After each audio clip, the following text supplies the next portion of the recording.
If you want to add Samsung account on your Samsung Galaxy 56, it's quite easy to do. So first of all, we are to open up our settings.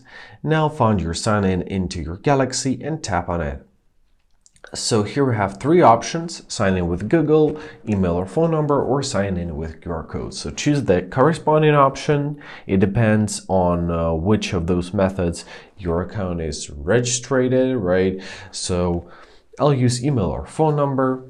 Now enter your email and press next. Now enter your password. Press sign in. Now agree to the terms and conditions and special terms and press more, press agree. Now you will get a two-step verification, right, if you have it. So press OK.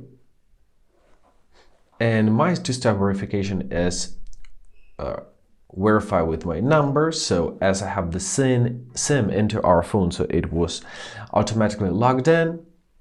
However, you may need to verify it through your email, phone number, or something else. So for now, it's fine. And basically, that's it. As you see, we're logged in.